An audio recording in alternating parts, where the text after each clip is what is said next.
Welcome to the M.A.P, Real Life, Real Insights. I'm your host, Woodrow Thompson, and I'm privileged to have Dr. Roger Ball with me. Good to have you with us. Good to be here, my brother. Now, Dr. Ball is a New York State licensed clinical social worker and has been a counselor and relationship therapist for over 20 years with a specialization in couples therapy.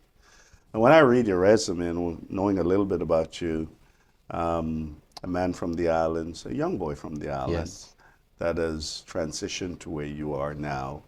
And we're blessed to have you in our faith tradition Thank you. and to be part of what we do in the kingdom.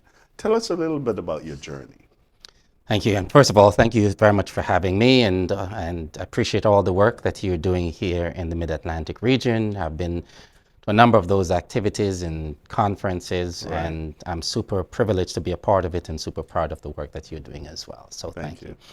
you. So I migrated to the United States when I was 16, turning 17 years Right. old. Grew up in the Bronx. Um, my family has a deep roots in the Church of God of Prophecy, Right. but I really didn't start going to church, so to speak, Right. until I migrated to the United States. And I visited a small church, a storefront church in Yonkers, New York, Westchester County, and there began my journey of really finding my footing in life, so to speak. Right. There I found love.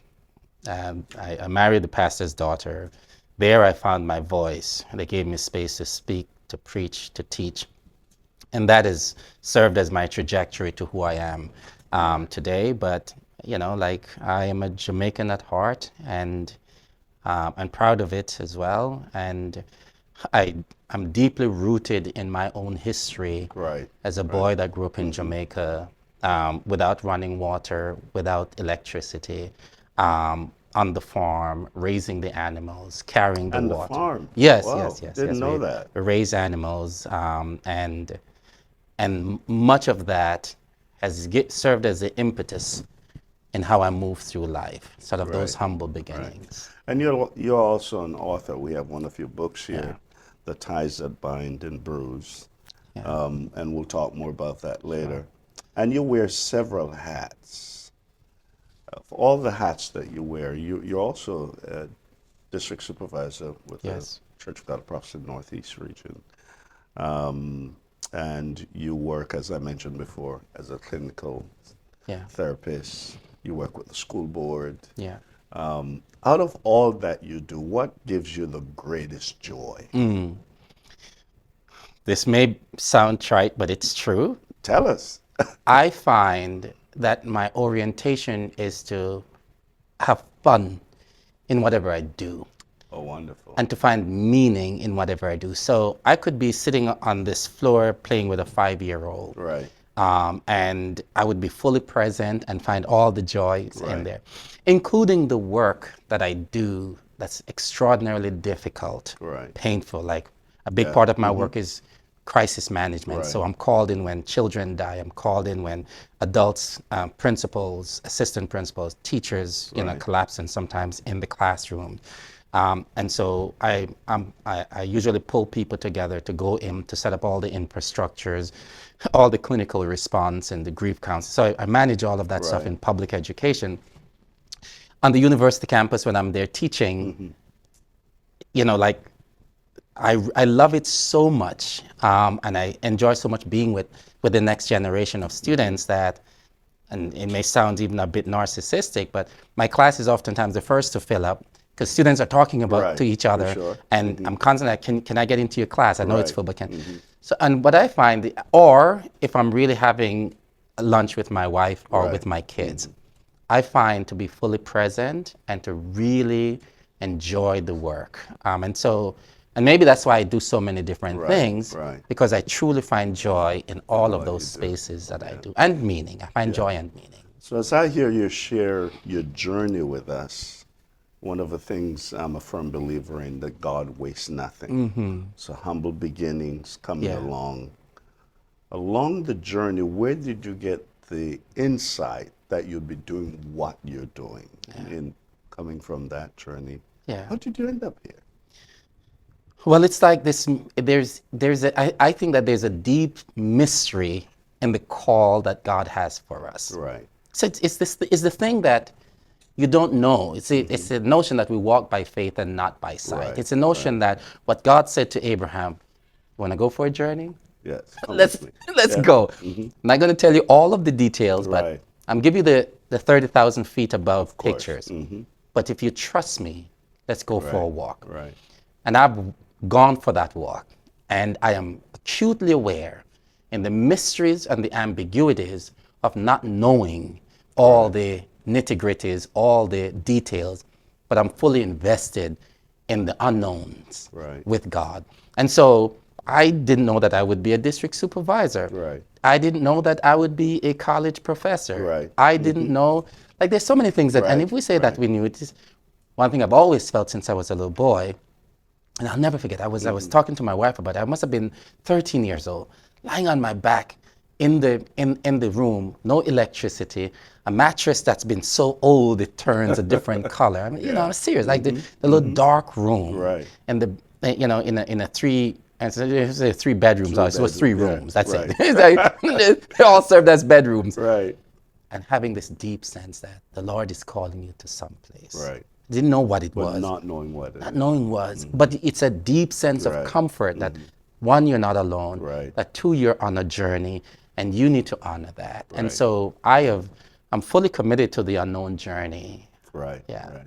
So as I listen to the journey as well, and where you work with people who struggle with grief and all that stuff, what is that like entering a person's life during what is one of the most traumatic Yeah. season of their life? What is that like entering into that space with them? Yeah. Once I went on a crisis, and I'll never forget it because I was so upset by it. And my job was to go there and set Right. things up and organize it for people who Right. oftentimes feel paralyzed in the Right. moment. And one of the clinicians who showed up, sleeves rolled up, ready to do the work. And they said, this is my bread and butter. This is the work that I do. And I was so turned off by that because what I saw was a person who showed up without a heart. It was mechanical, Yes, it was prosaic, it was like the thing we do. What I find in those spaces is that I need to show up being willing to walk, not only walk with the person or with the team or with the school or whatever it is, but to really be mindful of what it feels like to have the rug pulled from under your feet, Right. Right. to not have words, to explain the suffering that one may be feeling. And the greatest gifts that we could give to any person, those people who like to talk, Right. people who have the lexicon, you know, inside out, they believe that their words Right. are going to make existential difference. Right. They believe the systems and structures is what's going to carry the day. What I've found is a complete opposite of that. Right. What I've found is that when people are at their worst, the greatest gift you could give them is presence. Wow. And if people remember what you said to them in the middle of their suffering, there's a very good chance you said something terribly wrong. Right. If you are present, what they won't remember who was there. They won't remember what was said, but they'll remember who was there. And it's what Maya Angelou says. People will forget what you do for them. They'll forget what you said to them, but they'll never forget how you make them feel. And in my work is a leader who everyone is looking to them for leadership in the worst time of their lives. And I find that sitting with them behind closed door and said, I know you're trying to organize everything for everybody else, but I want to know, how are you doing? Right. What do you need? Right. And in those moments, people say, now I don't have to be the Yeah, leader. for sure. I could be someone who's suffering. Yeah. Years ago, I learned in seminary that from a pastoral perspective, long before I get to the person, I need to remember that Jesus is already there. Yeah. And in our faith tradition, many times when we show up where people are grieving or they're going through a difficult time, we're trying to find words to say. Yeah. I find that Job's friend did the best thing for a week when they kept quiet. That's right. Yeah.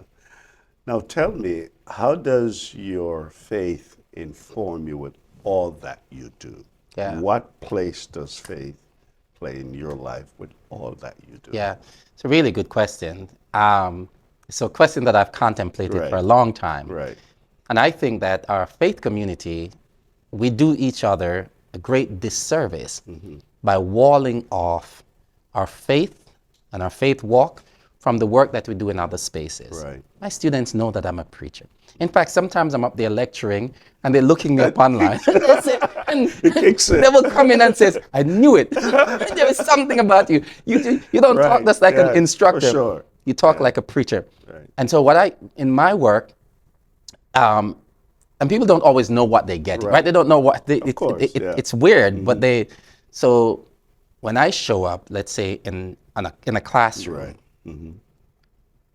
I show up as a pastor Right. in a secular space. When I show up as in the times of crisis, the church has long taught me Right. how to comfort. Yeah, is what Isaiah said, comfort all that mourn in Zion. Right. And so for me, my faith informs the work that I do in all of these spaces. Right. I wall off none of it. And when I say none of it, I mean none of it. Everyone that I engage with, they know that I'm not just this, but I'm a Christian. Right. I'm a son of God. I'm a child of God. And I want them to know you're benefiting Yes, from the work from for the sure. kingdom of God. Like you're benefiting. When I go up to a crisis, they're benefiting that I've done more funerals than I would like to recall. Right. I've comforted more people, had more hospital visits. So you hire me to do something, but you need to know you're getting the full gospel experience. And so I wall off none of it. And we spend too much time bifurcating, walling off, Right. segmenting, operating in silos, and we should bring our full selves to it. So we're Christians first. That's right. But why is it then that we seem not to want to make that known? It's almost like we're a secret service. Yeah. Because we walk into those spaces and we don't make it known. Why do you think we do that?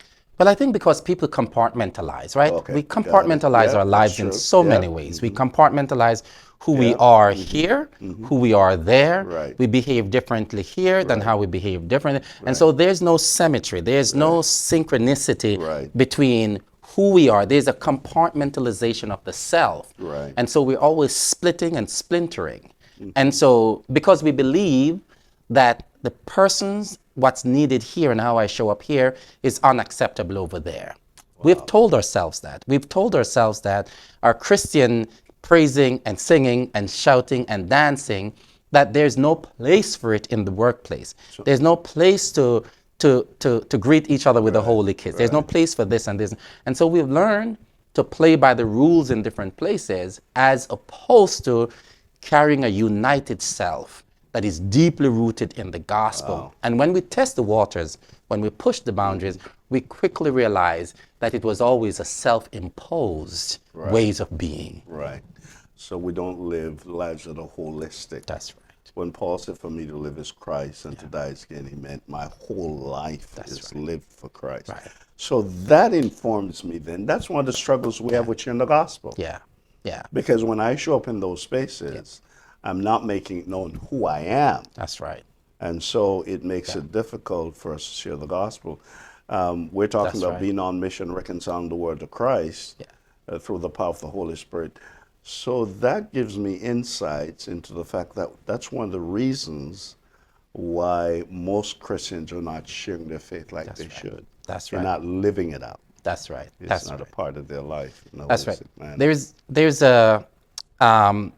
There's some teachings out there around sharing your faith. Right. One particular organization, City to City, that has developed a very mature ways of thinking about it. That, you know, and there are other spaces that the same theme runs through. Like there is, you know, trouble in the Bible, trouble in the Bible. Right. Grace is found in the Bible. Trouble in the world. Grace is found in the world. And so inviting someone, for example, on the job to say, like, tell me what's going on. Right. And then say, can I just be honest with you? Where you're, the place where you're at, the struggles that you're experiencing, I've been there before. But let me tell you how I got over, how I got through it. Right. And it's a perfect way. It's It's evangelistic, Right. but it's not It's badgering anyone. non-threatening. Right. I'm just telling you my Yeah, story, and sure, here's my sure, story. I could sure. not have gotten here without the grace of God, without the help of the Lord. Right. And that's it. You know, one of the stats I usually use is came across a stat that shows that 96% of Christians do not share their faith. And we're not talking about badgering people. Yeah. We're talking about telling stories, Yeah. living it out, just sharing who you Yeah. are. And so it's good to hear that Yeah. we need to show up and we need to realize we're Christians Yeah. first, and don't be afraid of that. Now, I want to just move ahead a bit. And Can I just say one yeah, more thing sure. on that? As you're talking about that, here's what's coming to my mind. The other thing I will say is that in our, especially in our Pentecostal traditions, sharing the gospel is it's in a proclaiming way. Sharing the gospel from our standpoint, we usually need a pulpit, we usually need a Yeah, mic, that's true. That's we true. usually need That's some true. rag where you're Yeah. sweating. Yep. You need a Yep. For collar of sure. some For sort, sure. right? Yeah. You need a Yeah. ministerial Right. license or Right. certificate. Right. You need a title. Yeah. And that's the disservice. It is. Sharing the It is. gospel should be about what God has done. And in Right. that case, the entire community becomes those who share Yeah. the And story. I think that has to do somewhat with our faith tradition, because we think ministry is just done behind a pulpit That's right. or in the four walls of a building. That's right. What we need to help our people to understand, for example, most of us spend most of our time in the marketplace. Whatever you're doing in the public square, Yep. that's where you are maybe 7 hours a day, Yep. right? And we fail to realize that sometimes, not sometimes, that's where God has placed you. That's right. But we want to move from there and we want to find a pulpit. That's right. And I That's love right. to say Jesus had a moving pulpit. That's Everywhere right. he went, he was teaching and That's he was right. preaching. So we need to, and another thing that we would need to get our people to reconsider is we have a narrow definition of the call to ministry. Call to ministry is pastoral evangelism. Call to ministry can be a lawyer. That's right. Call to ministry can be a That's right. garbage collector. That's right. Call to ministry can be anything. That's right. But we've misunderstood what Yeah. it means to be called to ministry. Yeah. And you're right. Some people make a big deal out of a title. Yeah, yeah. I was talking to someone recently, and her husband is a contractor. Right. And she said, and I'm doing some writing on trauma, Right. and I'm making some of those same connections. But she Right. said to me, my husband said that it brings me such joy to know that 50 years from now, the sidewalk that people are walking I on, love it. I love it. I laid Yes, that for sidewalk, sure, for and they sure. will never know, and all of that. And so, wherever you are, whatever Mm-hmm. you're doing, that is. I once was driving someplace and I saw my sister, my biological Right, sister, right. coming out of a flower shop. I said, Indy, what you doing over here? I call her Indy. Her name is Right. Anne-Marie. I said, Indy, what you doing over here? And she was coming out of it, and she said, and she works in a nursing home. She says, today is my patient's birthday. Wow. There's no family that come to see them. And you know what she did on her lunch break? Yeah. Went to get her She some- went and yeah. spent her own money to buy flowers Yeah. to put on the side of the bed. Amazing. Ministry. Yeah. Well, we have a lot to teach our people where ministry is concerned. I want to fast forward a little bit, and as a young man who grew up in the church, and now you are one of our supervisors in the Northeast region, I want to talk about bridging the gap, generational gap in leadership. When you hear that phrase about bridging the gap, the generational gap in leadership, what do you think when you hear that? Yeah. I think about an ongoing conversations that we've been having, an ongoing struggles that Right. we've been having. And I think we could only bridge the gap if we want to, and if we're invested in bridging the gap. Right. And some of the gaps are unnecessary, and some of the gaps are self-imposed, and there are spaces where there are clear bridges.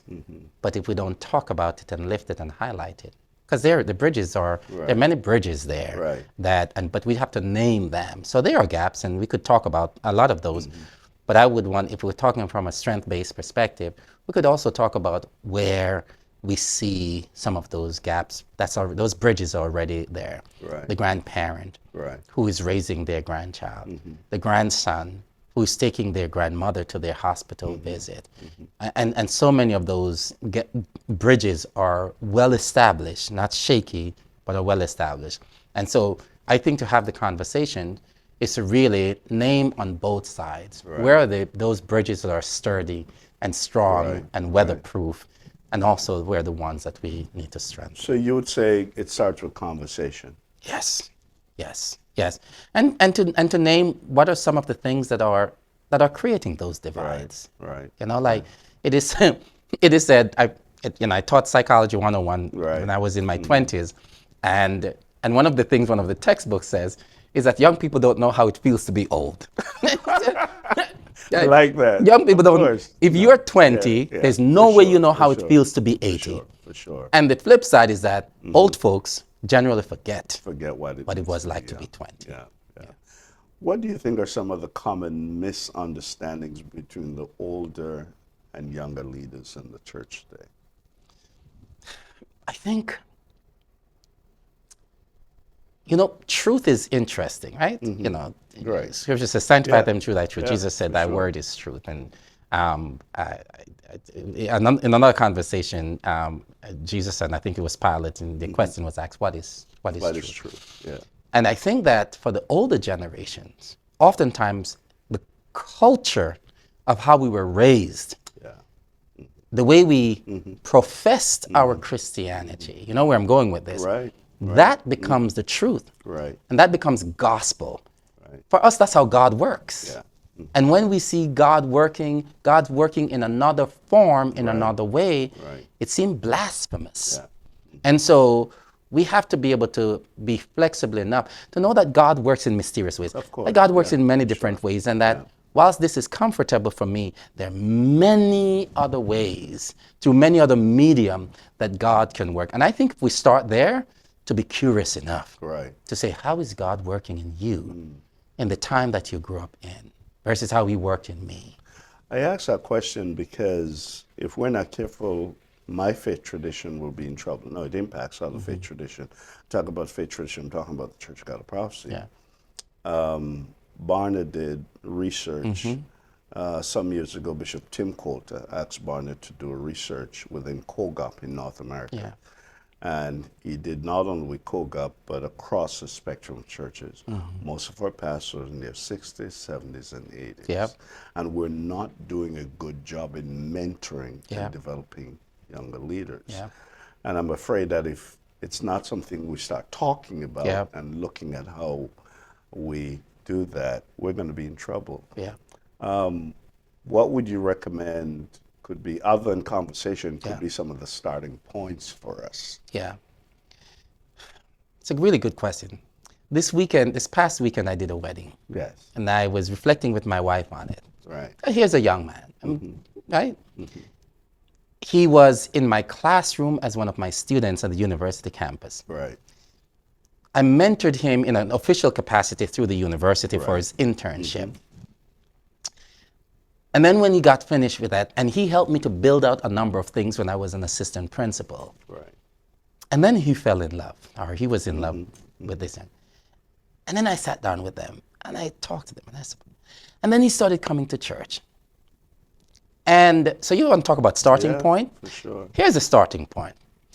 I think young people today, a lot of us older folks, when we think about supporting young people, mentoring them, we think about service in the church. Like, Right. can you be the men's ministry director? Sure. Can you Yeah. serve on the ushering team? You're good in finance. I need Right. you to go count Right. the few dollars that we're Right. getting in the back. For sure. Oftentimes what they're looking for, do you care about me? Yeah. Yeah. Are you invested in me? Like, as a person? Right. Right. And are you vulnerable enough to show me who you are? Right. Not just as a bishop, but Correct. who are you? Right. Who are you as a father? Right. Who are you as a husband? And all the years and years of leadership experiences you have, can you unload some of that on me? But just as importantly, to validate that this young person has some serious skill sets Right. that makes you anxious. It's outside of your scope. It's outside of your way of being. Right. That they have some things to teach you as well. Right. And so I think a good place to start is to show genuine interest in them, not just what we need them to do, because that's the complaint. They call me when they need something. They're asking me to do this. Yeah. And we say, oh, they went to university Yeah, and they have their yeah. masters and they have their this Yeah. and they should be turning around serving the church. That's true. Right. But are we serving them? Right. Right. Yeah. And I think one of the challenge that we find with that is we're not vulnerable enough Yeah. to let them know some of the struggles with Yeah. that. Yeah. And so when they look at us, they look at us as being perfect. Yeah. And we don't share with them, hey, I've made some mistakes in life. Yeah. Hey, I've had some challenges in life. I love to say that as we get older, one of the things we should be thinking about is how we pour the wisdom and knowledge That's in right. them, because they have the energy. I don't have the energy. That's right. They have the energy. That's right. And so we need to find out how we can do Yeah. that.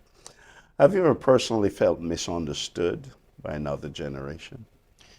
All the time. I have 3 young adult children. That's right. 3 young adult children. And I do a lot of work, Right. whether it's on the university campus or, Right. in with my own staff who, some of my staff are like the age of my children. Right. And I find there's some serious generational differences as well. most There's definitely. some generation, the way I approach work, the way I show up, is different than the way the next generation shows up. correct. And so Correct. I have to be tactful enough. In fact, I just had a meeting yesterday with one of the younger generations and name my frustration. And the way I started the conversation was, you know how I feel about you. Right. I genuinely care about you. But there's some things that I need for you to pick up on. Right. Right? It doesn't mean I love you any less. It doesn't mean I Right. care about you any less. But I need some things for you. And then there are times when they tell me, like, you're dragging it. Like, this is another way of saying it. Like you're an overkill. Like, For sure. slow down a little bit. And so misunderstanding, any deep and meaningful relationship includes misunderstanding. For sure. So creating an intergenerational ministry has always been a challenge for us because we have to be willing to listen to the other generation, and they have to be willing to listen to us as well. And you're correct, we can learn from each other. I used to tell my younger son, when you're talking to me, let's pretend we're speaking 2 different languages. So I'm speaking French, you're speaking Spanish. Just slow down with me so we can get to understand each other, because you're in a different playing field than I am. And I listened to you once and you were mentioning the fact, and this really ministered to me because I grew up in a Jamaican home where if you spill your milk or your juice at the table, we're all over you, even though it's an accident. Yeah, that's right. We're all over you like That's crazy. right. And I'll never forget you saying that sitting at the dinner table, I think it was one of your children that got upset about something and went to their room. Yeah. And the way you handle that. Yeah. That ministered to me because where I grew up, Yeah. sitting at the table and you're upset about something, you just sit there and suck it up. That's right. But you said that you went upstairs Yeah. and just have a conversation. Yeah. Yeah. How did you get there? Well, some days I'm there and some days I'm not. Right? I'm glad to hear that. Right. And to be honest about it is that, and there are all kinds of variables that will determine if you're there. Some days you're there on that day. Right. It's not a place that you arrive fully at. Right. It's not a place that you live at. Right. It's not a place that you stay at in perpetuity, right? Indefinitely. Some days you have so many other things going on and you show up short. Of course. Right? And so for me, and the story, of course, was my wife was traveling on business. Right. And we had just bought a building, building a church, and all the things that goes along with that. Sure. We just sat down in the kitchen for dinner, and the call came in from the bank people who were managing the loans. And of course, call is important. Yes, of course. I have to take it, right? Like we're closing on a church. It's God's work. Sure. But my 13-year-old daughter, she got up and she opened the garbage dispenser and she threw away all of the food. She slammed the dish and the fork inside of the sink and ran upstairs. And at the heart of the question and the reflection that you're inviting me into here is really power. Yeah. And the same for thing is sure. true Yeah. in the same thing is true in our faith community with Correct. with Correct. with the other generations. Correct. It's we have to have a willingness to share power. Right. And it says absolute power corrupts absolutely. And those who have the Correct. power oftentimes don't share it. Right. And part of the work and the journey, like the the Elisha and Elisha Yeah. story, it's interesting. Elijah, and I think we could be critical of some of these even passages. Elijah shared the power when his time was done. Yeah. Yeah. I think a serious question to ask is, what would it look like Oh, if the power that's is being powerful. shared? That is powerful. Not at the end of his Yeah. journey. That is powerful. What would it look Yeah. like along For the sure. journey? Because Elisha, Mm-hmm. what if I make the case that, well, what if he was Yeah. being developed For sure. Yeah. so that when his turn comes, either just give me Yeah, a double for sure. portion at the I end. know. What if I slowly empty, Right. like what Paul says? Right. I'm ready to be Yeah. poured offered. out. Yeah. Right? And so for me, that story with my daughter, in a real sense, it is sharing the power. Yeah. Baby girl, I hear you. Right. You're right. I should know better. I should have done better. Right. That call was important. That call was important, but it wasn't urgent. Urgent. And in our work, we talk about the difference between importance and urgent. Right. It was important, which means I need to take it.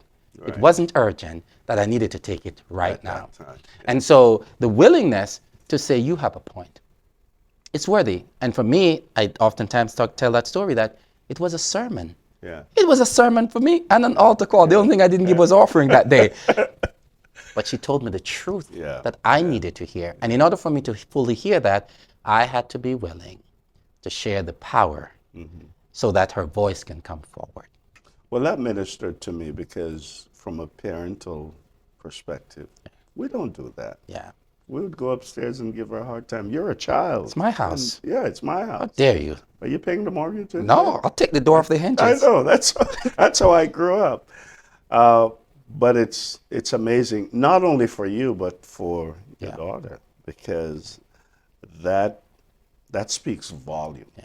Volume to say, hey, I value you. You're Yeah. important to me. Yeah. You're correct. I could have done Yeah. better. And you're kicking back to me the values that I've taught Yeah, you. for sure. That for family sure. is important. For sure. And that our time together is important. Right. And when any of us are breaching that Yeah. covenant, Yeah. then any of us in the circle, I talk about two ways of viewing leadership. There's the hierarchical Yeah. leadership, which is what but what Yeah. if we think of a circular way of seeing leadership, Right. where at any time, anybody could step forward, because the best ideas doesn't always come from the top. Right. The wisdom doesn't always live at the top. Correct. And I was saying to some of these young folks here earlier, it's like the Naaman who Yeah. had some serious Problems. medical problems. issues Yeah. and psychological issues Yeah. that was going on. And he lived with that. And then in his house, there was a little girl who was enslaved, Yeah. right? Doesn't have a name, Yeah. doesn't have any power. And there he is, the general of the army, Yeah. doing all kinds of stuff. But he had leprosy. And there is this little girl that says, would to God that he goes and see the prophet. Yeah. So in human gatherings where the space is circular, we don't always have to look for the wisdom from. In fact, it's too stressful to always give the answer from the top. Right. Every now and then you need someone else to step forward who you didn't think had the answer, but they do. And Jesus taught us that. Yes. About listening to a young child. Yes, and a child, So you know. it's they know. amazing. I want to transition to this book, The Ties That Bind and Bruise. One of the things, as I read this book, that I look at is I grew up with what was called a nuclear family. And families has changed over the years. You have Yeah. blended families, you have Yeah. all different kinds of families.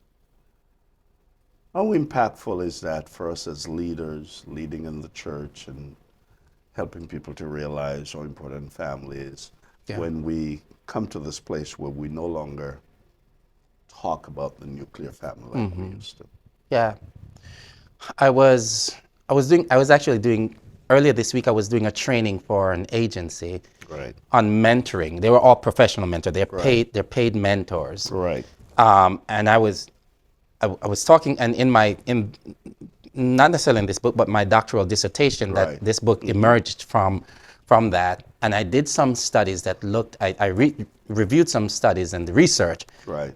where I pastored and where I looked at some of the research, that something like 73 to 76% of young boys and girls born in the Bronx, and this was a decade ago when I did my research, within 10 years of those children's lives, 73 to 76%, something like that, will have little to no contacts with their biological fathers. And all that means Wow. to not have, and I could get emotional just thinking about this.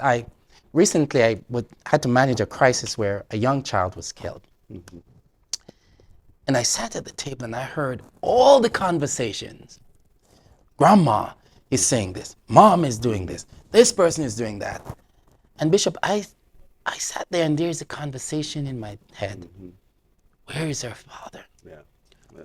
Where is this kid's father? Because I wanted Yeah. for the dad to show up. She's already dead, Yeah. but I wanted her father to show up and to bulldoze everybody. Yeah. I wanted for her father to show up and says, my baby, to weep for her, to be angry for her, Yeah.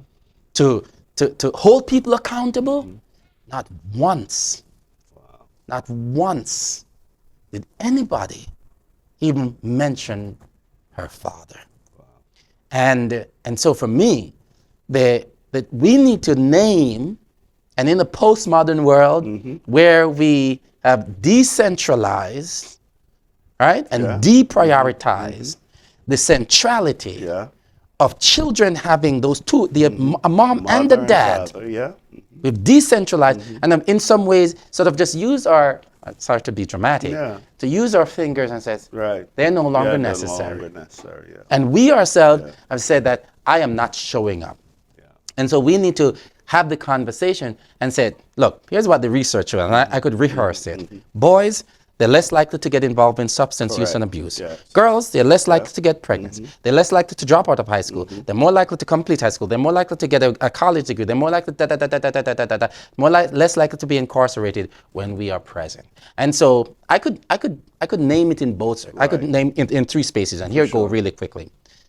That children need their immediate family, the nuclear family, the extended family. Yeah. And in the case when that doesn't work, for whatever reason, life happens, they need the extended family. For sure. They need the communal families.